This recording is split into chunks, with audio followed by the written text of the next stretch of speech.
Welcome, everyone, to Wellness Wednesday, a weekly series hosted by the Wellness Resource Center here at Temple University. Every week, we meet to explore a new wellness topic, talk with community partners, and provide new ways for you to care for your health and your well-being. This week, we are joined by Bridget from the Renfrew Center to talk more about Eating Disorder Awareness Week. Welcome, Bridget. Thank you, Lydia. Thank you for having me. I am a site director at the Renfrew Center in Center City, Philadelphia. Basically, what that means is that I run one of our outpatient sites. It's actually located in Rittenhouse Square, right at 16th and Walnut, so pretty close to the Temple campus. And a little bit of what we do there. I mean, obviously, we do treat eating disorders. That is our primary focus. But we do have several levels of care, focusing not only on eating disorders, but we also do provide resources for a bunch of different types of mental health disorders. Amazing. Well, it's so great to have you here, Bridget, and to honor Eating Disorder Awareness Week with y'all, or as we like to call it, EDOW. Could you tell us a little bit more about EDOW and why it's so important?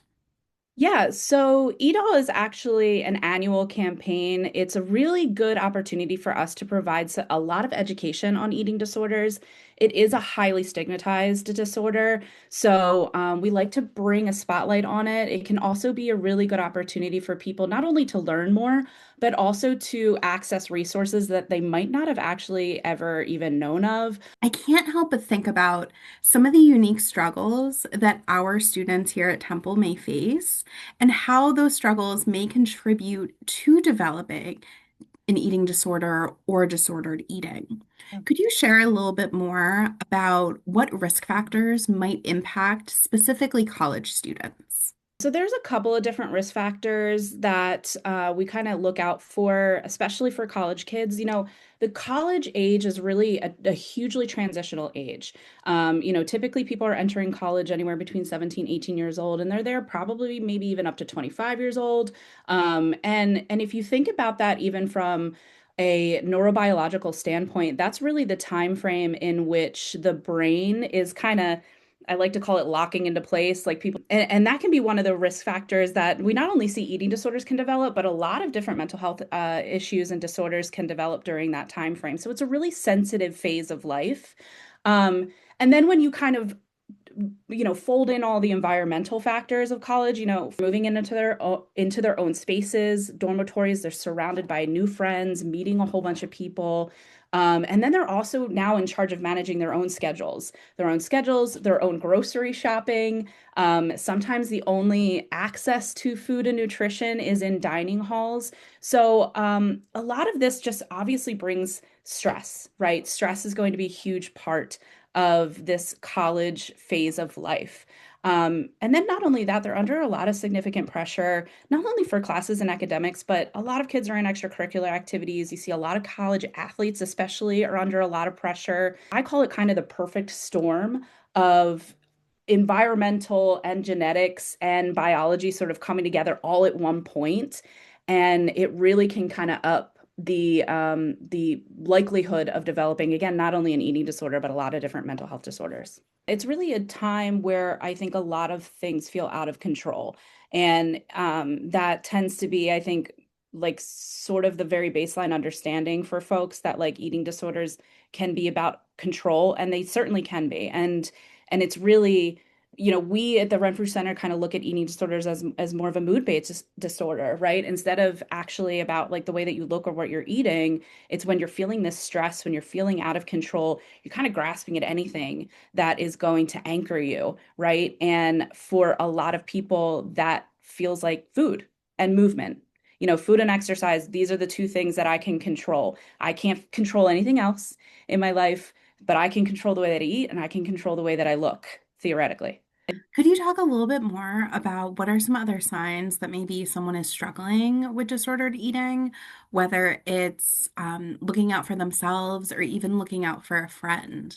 I think again, when people think of eating disorders, they think mostly of the restrictive eating disorders, right? Which they're there. Those are a thing. So one of those symptoms are going to be you're going to look out for if somebody is avoiding meal times. If you notice that they have significantly decreased their intake, if it is somebody that you eat with pretty frequently, say, for college kids, if it's a roommate or a friend, and your routine was going to the dining hall together and eating meals together, and all of a sudden that friend suddenly stops showing up, or you notice that they are coming up with excuses not to come, that might be a red flag. But restrictive eating disorders are not the only eating disorders that are out there. There is bulimia nervosa and binge eating disorder. There's also ARFID, which is avoidant restrictive food intake disorder. That's kind of a newer disorder that's coming out that a lot of people are realizing that they may be affected by that, and that can look like extreme picky eating. It really goes beyond that, though. It's an aversion to textures, tastes, smells, colors of food. And it can be linked to like traumatic events with food, traumatic memories of food, phobias. So that one's a really complex one. But really, you are going to be looking out for a lot of rigidity around food and a lot of rigidity around exercise. If you find yourself or a friend really building up a lot of routines when it comes to eating and when it comes to exercise. Maybe they're avoiding social situations because that they know that there's food there, or they're like, I have to go to the gym twice a day, every day, and there's no flexibility in that whatsoever. That's really going to be a red flag. And again, I mentioned avoiding meal times, really isolating. A common symptom of people who really struggle with bulimia and binge eating disorder is hiding food as well, hiding when they're eating. Um, and so these are a lot, there's going to be a lot of increased maybe body checking. And, significant weight gain or weight loss is obviously a factor. You're going to look out for that. It's not always a factor. Our bodies are going to do what our bodies are going to do. So even if we're struggling with an eating disorder, that doesn't necessarily mean that that might impact somebody's weight, but it is something you're going to look out for. I know something that we work with a lot of students on in creating what we call a self-care plan of creating this routine of how do they show up for themselves every day that really they're able to care for themselves, whether it's their physical body, their brain, their emotions, all of these aspects. And something that we work with students on is incorporating like some sort of movement in their body if that feels accessible. And then also making sure that we are, taking time for meal times and taking time to sit down and to, if it feels accessible, to cook a meal or to create a meal together and to savor that experience. Yeah. So something that stuck out to me when you were talking is being able to build a routine, right? But not feeling so structured within that routine, allowing that flexibility, that it could be really difficult to recognize these signs within ourselves or within a friend. When should somebody be concerned, whether it is for themselves or for a friend? Yeah, so you want to, keep a lookout, like I mentioned before, if you're noticing somebody who maybe previously was very social, was someone that was always out with you to, meals, hanging out with you on campus, going to parties with you, and then you notice that the person really withdraws and maybe they're missing social opportunities. This could be because they're afraid of any sort of food that might be there. But there's a lot of calories and alcohol. And so, if you find a friend maybe restricting throughout the day because they're going to a party later that night, that might be a red flag that somebody might be struggling. You want to just like keep an eye out for any significant changes in behavior, significant changes in routine. And then again, like I mentioned, that weight gain or weight loss is a factor. It's not always a factor, but it is going to be a sign if you notice it. That's such a great point of keeping an eye out for those significant changes. Mhm. Um, and knowing your friend really well too, and knowing like what feels like typical of this friend, and then what feels like it's changed within this person can be.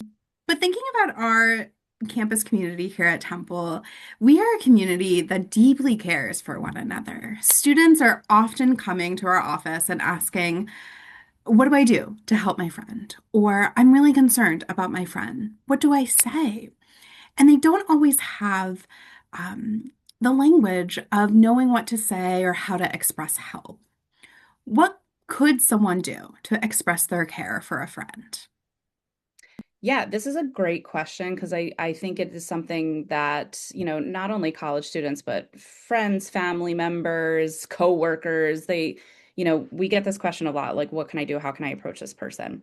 The number one thing I always say is you want to start with I statements. And this is really applicable to, if you're approaching anybody with a concern or with a conflict that you need to hash out, you want to stick to the I statements. Nobody really is receptive to somebody coming to you and saying you did XYZ, right? Because it just that tone and it just comes off as very confrontational. So you want to stick to the I statements. Hey, I've noticed that you're no longer coming to the dining hall with us anymore. Like, what's up? Are you okay? And notice that I didn't say dining hall and immediately go into I've noticed you haven't been eating or anything like that. You want to kind of move away from a focus on food intake or weight, right? That's not something that we're going to really focus on or you want to bring up, especially right off the bat. You kind of want to focus again on observable behaviors. Observing any of those changes in routine and check in with someone with compassion. You want to keep in mind that you are not a treatment professional. You are not there to provide treatment. You are there to offer support, to offer compassion, to be a listening ear. And a lot of the times, this person is just going to say, no, I'm good. I'm fine. I've just been a little stressed out. It's okay. I got it. Okay. All right, without realizing it, even though it might feel like this person is not receptive to you, they're closed off, that might be the case. They might not be ready, but you've just planted a seed for that person, right? You've just planted a seed as not only have I noticed that you've changed your behaviors or I've noticed that maybe you're struggling, but I'm here. I'm willing to be a person that you come to when you're ready to have this conversation. I'm willing to be here to be the listening ear. That's going to be a But the conversation doesn't just end after that one discussion. It's something that you're constantly building trust over time. And it might take a little bit for Mhm. that person to circle back and want to talk again. But to just keep that door open with that person in your life, whether it could be a friend, it could be a family member, it could be like our faculty talking with their students or talking with other faculty. Exactly. I want to circle back to something that you mentioned earlier about how just recognizing your role and your responsibility as that caring individual, that you're able to provide care, but you're not always that professional that's able to provide that treatment or that next step. Mhm. So, for our students, how might they be able to access support over at Renfrew Center? And what kind of support is available? Yeah, we are very easily accessible.